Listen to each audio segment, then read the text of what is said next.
আসলে এখানে সমস্যাটা হলো ওই জায়গায় যে ইজিবিতে টেন্ডার হয়। আমরা ফ্যাসিস্টের আমলে দেখেছি ইজিবিতে টেন্ডার হচ্ছে খুলনা, বরিশাল, দেশের প্রত্যন্ত এলাকা থেকে, এবং একজন ফ্যাসিস্টের লোক যখন ইজিবিতে অংশগ্রহণ করে সে সহজে কাজটা পেয়ে যায়, কারণ তার ফাইল খুব স্ট্রং, তার প্রোফাইল স্ট্রং, কারণ ফ্যাসিস্টের আমলে সে অনেক কাজ করেছে। কিন্তু অন্যান্য কন্ট্রাক্টর যারা আমাদের দলের অথবা ফ্যাসিস্টের পরে এই যে আমাদের যেটা বলি এই সরকার আমলে আমরা যারা এসেছি বা আমাদের অভিজ্ঞতা সম্পন্ন প্রকৌশলী বা ইঞ্জিনিয়ার বা কোম্পানি যেগুলো তারা আছে, তারা কিন্তু তাদের সাথে পারে না। আমার প্রশ্নটা হলো যে তারা পর্দার আড়ালে থেকে কাজগুলো পেয়ে যায়, এই কাজটা বিক্রি করে 3-4টা বিক্রি হওয়ার পরে লোকাল একজন প্রতিনিধির কাছে আসে। তারা কোনোদিন কাজ ওই স্থানীয় ওই কনসেশনের কোনো একটা কোম্পানি ছাড়া করতে পারবে না। কিন্তু তারা কার কাছে যাচ্ছে? স্থানীয় সে অযোগ্য লোকদের কাছে যাচ্ছে, স্থানীয় কোনো কোম্পানির কাছে যাচ্ছে না, কারণ তারা গোপনে থেকে কাজ পেয়ে কাজগুলি বারবার বিক্রি করছে।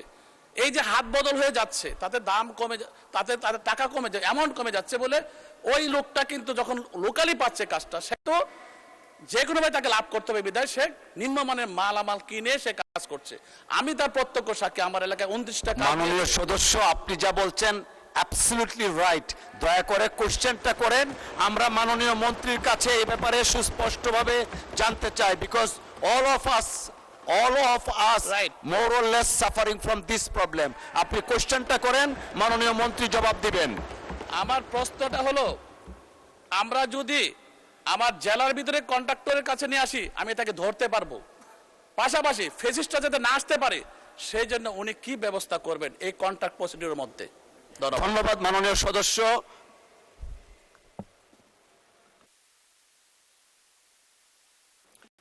মাননীয় মন্ত্রী দয়া করে যদি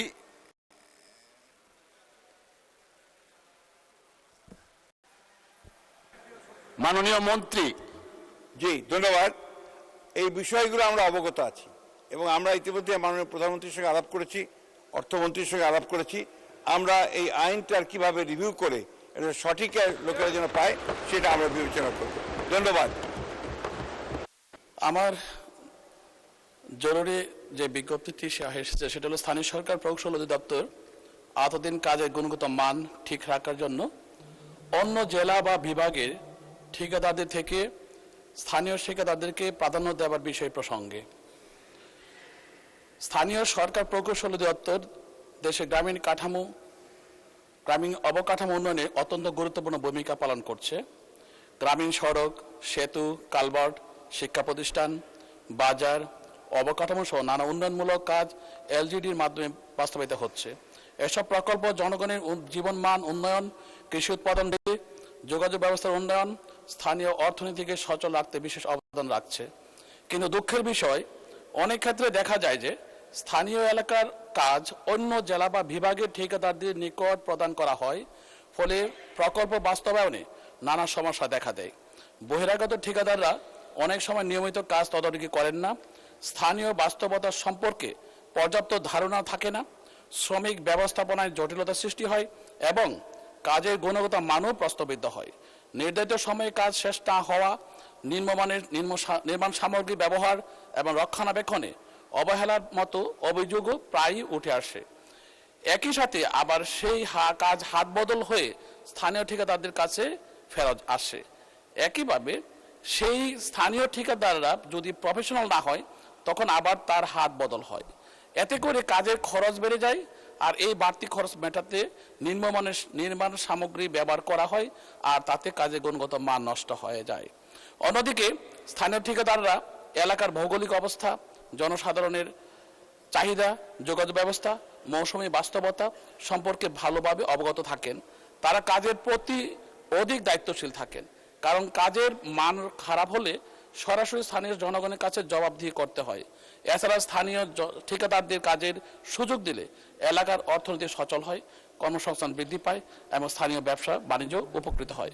এমত অবস্থায় আমি মাননীয় স্থানীয় সরকার, পল্লী উন্নয়ন ও সময় মন্ত্রী মহোদয়ের নিকট জোর আহ্বান জানাচ্ছি এই গুরুত্বপূর্ণ বিষয়টিকে অগ্রাধিকার দিয়ে সমাধানের জন্য দ্রুত উদ্যোগ গ্রহণ করা হোক।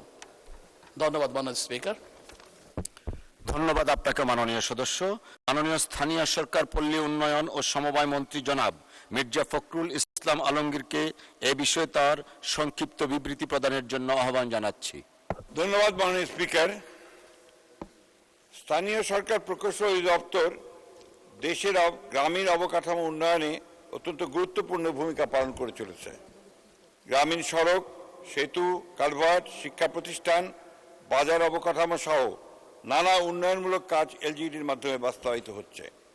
এসব প্রকল্প বাস্তবায়নের ফলে যোগাযোগ ব্যবস্থার উন্নয়নের মাধ্যমে জনগণের জীবনমান উন্নয়ন, কৃষি উৎপাদন বৃদ্ধি এবং কৃষি পণ্যের সহজ বিপণনের মাধ্যমে স্থানীয় অর্থনীতিকে সচল রাখছে, যা জাতীয় অর্থনীতিকে বিশেষ অবদান রাখছে। মাননীয় স্পিকার, এই টেন্ডার এবং কাজের জন্য সুনির্দিষ্ট নীতিমালা রয়েছে সরকারের। সেই নীতিমালা অনুযায়ী এলজিইডির আওতাধীন জেলা, উপজেলা ও অন্যান্য ক্রয়কারীর কার্যালয় হতে পিপিএ 2006 এবং পিপিআর 2025 অনুযায়ী অধিকাংশ ক্ষেত্রেই দুটি পদ্ধতিতে ক্রয় কার্য সম্পাদন করা হয়। এগুলো হচ্ছে: 1, সীমিত দরপত্র পদ্ধতি এলটিএম, নির্দিষ্ট প্রাকৃত মূল্য সর্বোচ্চ 5 কোটি টাকা পর্যন্ত এবং নির্দিষ্ট কিছু অবস্থার পরিপ্রেক্ষিতে। 2, উন্মুক্ত দরপত্র পদ্ধতি অর্থাৎ ওটিএম, যে কোনো পরিমাণ প্রাকৃত মূল্যের জন্য প্রযোজ্য। তবে সীমিত দরপত্র পদ্ধতিতে এলটিএম শুধুমাত্র জেলার ঠিকাদারগণ অংশগ্রহণ করে থাকেন। এই পদ্ধতিতে জেলার বাইরের ঠিকাদারদের অংশগ্রহণ করার কোনো সুযোগ নেই। অপরপক্ষে উন্মুক্ত দরপত্র পদ্ধতি ওটিএম এ দরপত্রের শর্ত অনুযায়ী অভিজ্ঞ ঠিকাদারদের অভিজ্ঞতা প্রয়োজনীয় তথ্যটি যাচাই বাছাই করে দরপত্রের শর্তানুযায়ী মিল থাকলে জেলা ও জেলার বাইরের যে কোনো ঠিকাদার কাজ পেয়ে থাকেন। তবে সর্বক্ষেত্রে পিপিআর এর আইন ও বিধি সঠিকভাবে অনুসরণ করা হয়। উল্লেখ্য যে কোনো পদ্ধতি দরপত্র আহ্বান করা হবে তা প্রকল্পের ডিপিপিতে উল্লেখিত ক্রয় পদ্ধতি অনুযায়ী সংশ্লিষ্ট কর্তৃপক্ষ পিপিএ 2006 এবং পিপিআর 2025 সালকে নির্দেশনা প্রদান করে থাকেন। ধন্যবাদ স্পিকার। আপনাকে ধন্যবাদ মাননীয় মন্ত্রী। মাননীয় সদস্য জনাব মোহাম্মদ আশরাফ উদ্দিন, আপনি এ বিষয়ে একটি প্রশ্ন করতে পারেন। ধন্যবাদ মাননীয় স্পিকার।